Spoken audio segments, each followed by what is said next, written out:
The history of the Otsutsukis is hilariously complicated, but I kind of understand it, which means shortly, so will you. However, what I'm hoping we can figure out together over the duration of this video is who is truly the strongest Otsutsuki. What is the power ranking? And I know it might seem clear-cut to you, but I really don't think it's as clear-cut as we think it is. But before we get into literally anything, let's go ahead and make sure we've already liked this video, subscribe to this page, and hit that noti bell. Because if you like anime theories or anime explained or anything anime in general, you're gonna love this page. So let's quickly cover the history of the Otsutsukis. Quickly is the wrong term. This is actually probably going to take a while. The Otsutsuki clan has been traveling through space and time for literal eons, traveling through dimensions in order to find planets worthy in order to plant their 10-tailed seedling in order to grow a divine tree. In a sense, the Otsutsukis are parasitic aliens who use the growing of this divine tree and the consumption of the chakra fruit that it bears in order to boost their strength. This is, of course, with the end goal of becoming what we have learned to be called an Otsutsuki god. One becomes an Otsutsuki god by consuming X amount of chakra fruits. We don't really know. Obviously, the strength of the chakra fruit, depending on the strength of the Otsutsuki fed to the divine tree, obviously has some kind of way to play into it, but we don't know how many they need to eat. We also don't know if there is several Otsutsuki gods. It seems as though there is. As to what this Otsutsuki god does in the greater cosmos, we don't necessarily know. We do have theories about whether or not we're going to see a new one formed. That video should be right about here, talking about whether or not Boruto is going to be our next Otsutsuki god. But all in all, the motivations of the Otsutsuki are relatively straightforward. They travel in pairs, one being a higher ranking and one being a lower ranking. Once they get to a planet of interest and they put the 10 tails down, the lower ranking Otsutsuki is fed to the 10 tails to become a divine tree. The divine tree then grows by consuming the chakra and genetic material of all living life forms on that planet. And this leads us to our first instance of Otsutsuki history as it represents itself on the Naruto world, I guess. A literal millennium ago, really like 2,000 years ago, Kaguya and Isshiki descended to Earth, where Kaguya was supposed to be fed to the 10 tails, but instead desired the chakra fruit herself. So she jumped Isshiki. Isshiki narrowly escapes death using his Hikona, you know, the thing that makes either like him or other things small as long as they're not living, and flees, putting himself in Jigen, a monk who he finds, brain while he's microscopic, and then parasitically seeping into that brain in order to take over Jigen's body. Mind you, they landed 2,000 years ago. Jigen is 2,000 years old. Nobody talks about that. They're like, oh wow, Jigen, this vessel is failing. No shit. He's 2,000 years old. It's at this point, though, that Kaguya somehow makes a divine tree. People theorize that she fed the 10 tails the lower half of Ishiki's body, but that's just a theory. We really don't know how it happened. But as the divine tree grew and consumed the life of things around it, Kaguya formed an attachment for the planet, so much so that she actually fell in love with a human, a man by the name of Tenji, a leader of a kind of rudimentary, very primal village. Tenji was a very peaceful man, hoping to solve conflicts without war. But one day when him and Kaguya were alone, Kaguya was abducted by his village's rivals. Kaguya, being an Otsutsuki, a literal god race, murdered all of the regular human beings who didn't have chakra, and Tenji was like, oh, bet, and naturally freaked out a bit. Kaguya then proceeds to kind of overcorrect and eats the chakra fruit of the world tree and puts everybody, including Tenji and Infinite Tsukiyomi. And to be honest, this kind of works. Infinite Tsukiyomi stops the entire world's population from its endless cycle of war, kind of like how Madara wanted. And for a while, the world just saw Kaguya as a really cool god. They were like, oh yeah, she stopped the war. Until Kaguya got paranoid and thought that maybe the Otsutsuki clan would be pissed about a lower ranking Otsutsuki eating the chakra fruit and jumping the higher ranking Otsutsuki, so she converted the people in Infinite Tsukiyomi into white Zetsu. Believe it or not, humans weren't stoked about that. They were like, oh, we liked the no war bit, but now the whole slave to you bit Not awesome. And the Otsutsukis used this as a final act to deem her as a traitor. What Kaguya didn't know this whole time, though, is that Tenji had some swimmers on him, and she was pregnant with 2 sons, Hagoromo and Hamura. And much to her chagrin, these 2 children were born with chakra, something that she was the only person who had because she ate the divine fruit. So once again, she got paranoid because she was like, well, I was the only person who was supposed to have this,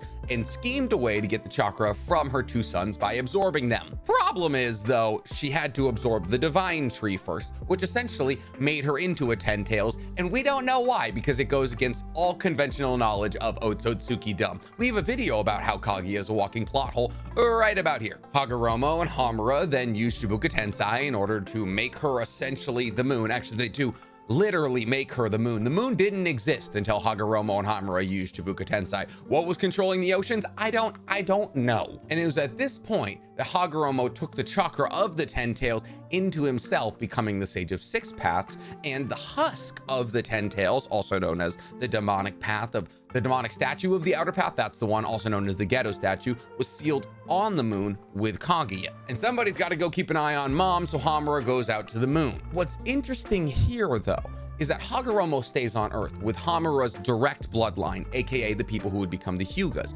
But Hamura also takes other Otsutsukis with him out to the moon. Hamura and these Otsutsukis then keep an eye on the Earth in order to make sure that Hagoromo is doing a bang-up job, and they use the power of Hamura's Tenseigan in order to do so. If you don't know what the Tenseigan is, once again, there's a video right about over here explaining the Byakugan alt abilities, and in that video, the Tenseigan is also explained. I'm sorry, Cody, for all the hyperlinks. It's at this point that Hagoromo is like, I think chakra is the one thing that connects all people on Earth, and I'm gonna use it to spread positivity and peace. So he goes around the Earth teaching people Ninshu. And people, being people, figure out how to make that into fireballs so they could shoot it at each other. Looking at you, Uchihas. Then Hagoromo, at the end of his life, splits the chakra inside of him, the 10 tails, into 9 tails, so that if Kaguya ever comes back, she won't be able to catch them all, essentially. I just punched my mic. And he skips over his oldest son, Indra, and looks at Ashura and says, it is up to you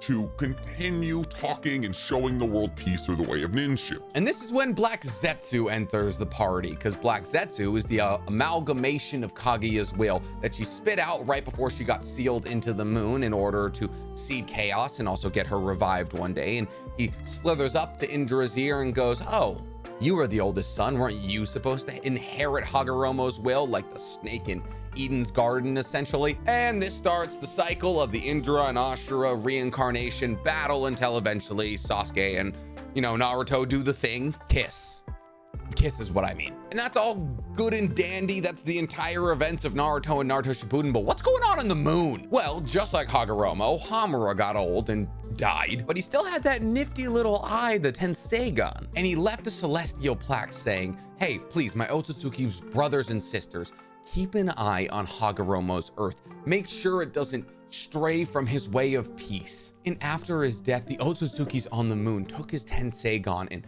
put it in a shrine, treating it like a religious artifact. They would take the Byakugans out of the eyes of newborn children and feed it to the Tenseigan in order to keep its power preserved. But here's the problem. On the moon, they had the exact same problem as they had on Earth. The misinterpretation of Hagoromo and Hamura's will. Essentially, 2 factions began on the moon. One faction saying that we need to destroy the Earth because it has deviated from Hagoromo's will of peace, and the other faction saying that we simply need to continue watching over the Earth because that is what Hamura wanted. Eventually, these 2 factions began to war, and the we need to destroy the Earth faction won. Over time, that faction dwindles down. Apparently, Otsutsukis just don't like doing the deed, and so eventually, we are only left with Toneri Otsutsuki on the moon. Toneri sees the 10 tails husk get pulled off the moon, sees Kaguya get released from the moon, sees the war on Hagoromo's Earth, and realizes that this isn't what he would have wanted. So he reaches out to his closest descendants,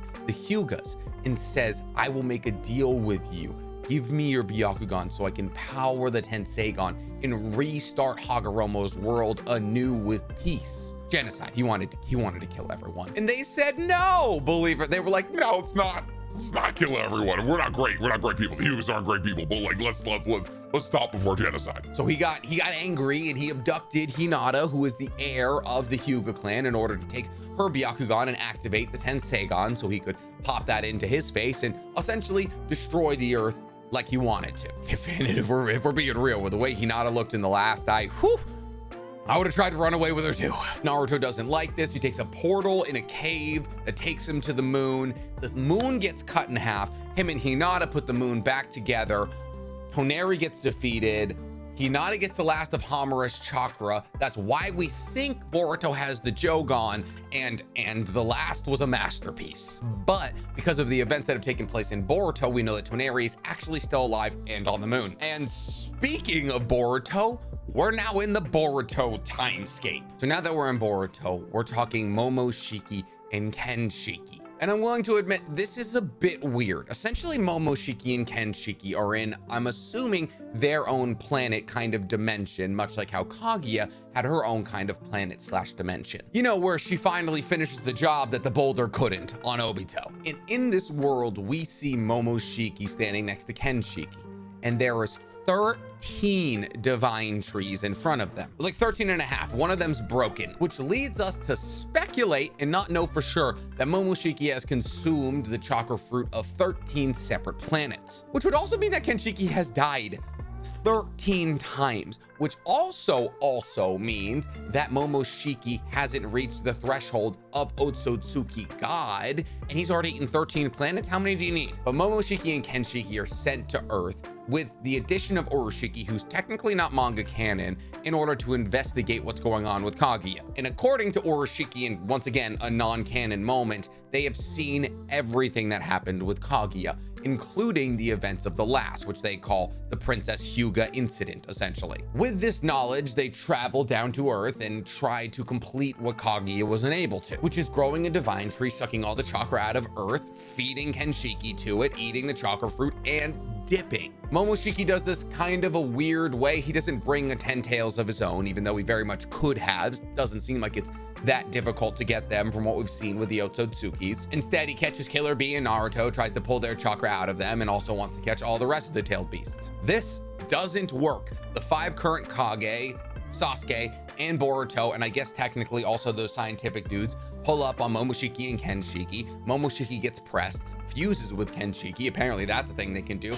Gets super powerful. Then Naruto, Sasuke, and Boruto literally kill him, but not before he gets karma marking on Boruto, which is technically interesting that he was able to do because he's a higher ranking Otsutsuki, which means he's probably never used a karma marking before because he hasn't had to be fed to the divine tree, unless of course there is like a hierarchical system, in which case it's like, you've been fed to 10 trees, congratulations, you're now a higher ranking Otsutsuki. Who knows? Smash cut 100 episodes, now we got Jigen, 2,000-year-old bitch, and somehow Jigen has acquired a new juvenile 10 tails. He says him and Kaguya brought it down, but him and Kaguya brought the 10 tails down that was made into the original world tree that made the divine fruit that she ate and then bound with and then became a 10 tails and then was split into the 9 tails, so they brought 2? Regardless, Isshiki plans to feed himself to this 10 tails in order to grow a divine tree,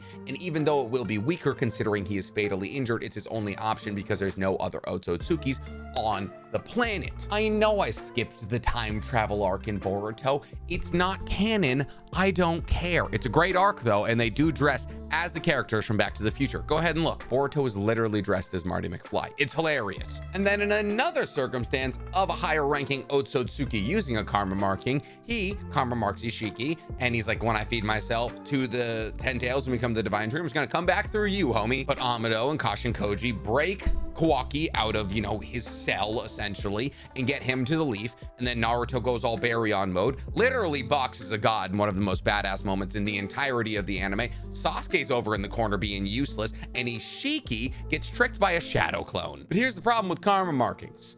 Even if you do kill the person who karma marks you, like Isshiki did, and Isshiki dies in his exchange after Naruto, you still become Otsutsuki.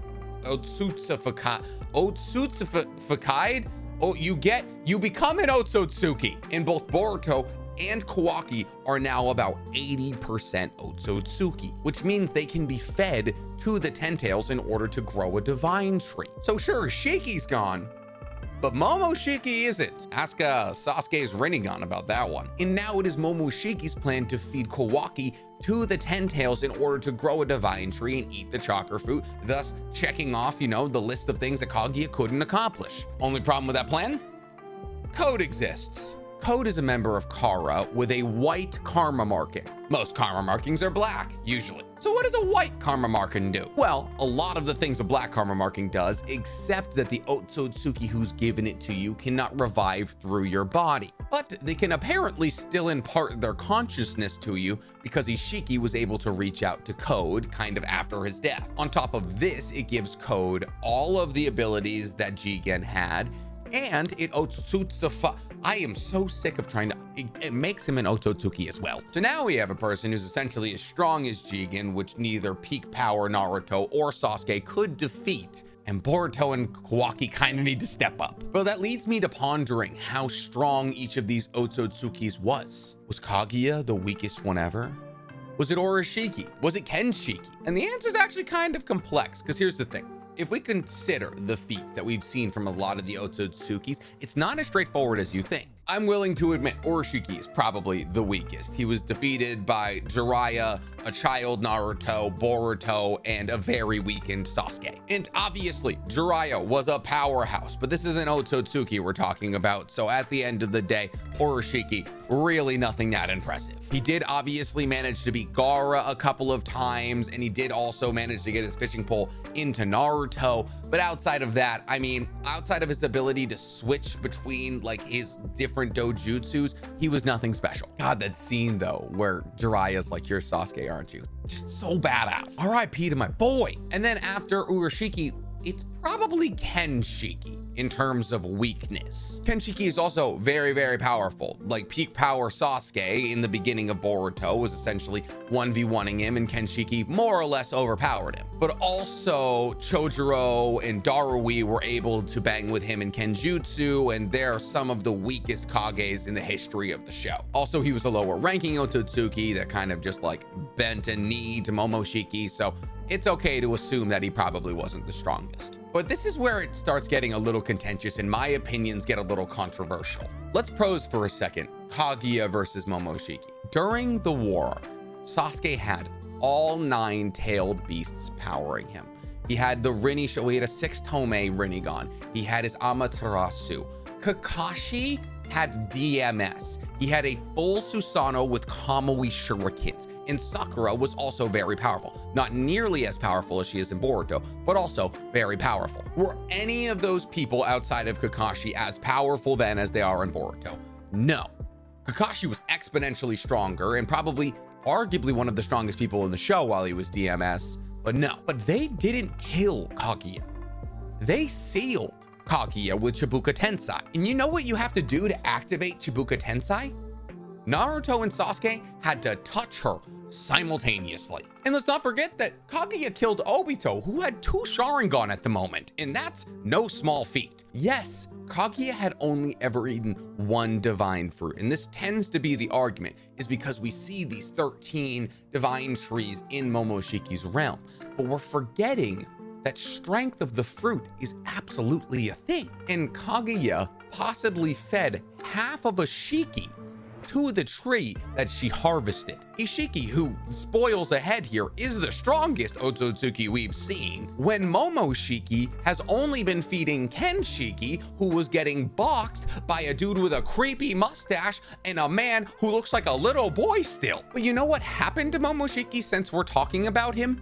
He straight up died. And I know, Sasuke says, I could now 1v1 a Kaguya level threat after all these years of trading in the shadows. But the same people who bring that point up are going to bring up the point that Deidara has no ability to ascertain how much chakra that Sasuke has left in their fight. How does Sasuke know he can beat a Kaguya level threat? Has he been fighting Kaguya level threats? No! Using spoken testimony from a character on their power level without any actual other evidence is not good enough for me. They killed Momoshiki. They touched Kaguya. and Kakashi had DMS. And that was after he had absorbed Kenshiki. And then yes, obviously Isshiki is strongest. Naruto literally had to use Baryon mode, and if Isshiki wasn't literally dying because of Jigen's 2,000-year-old body, he would have killed him. And that's it. The history of the Otsutsukis in the power ranking that I believe them to be in. If you're still here, that means you must clearly be interested in my content because it's fantastic, which means you should go ahead and like this video. Wrong way. Like this video, subscribe to this page, and hit that noti bell. I'm getting better at it. Listen, it's not the amount of trees. It's the quality of the trees. Size does matter.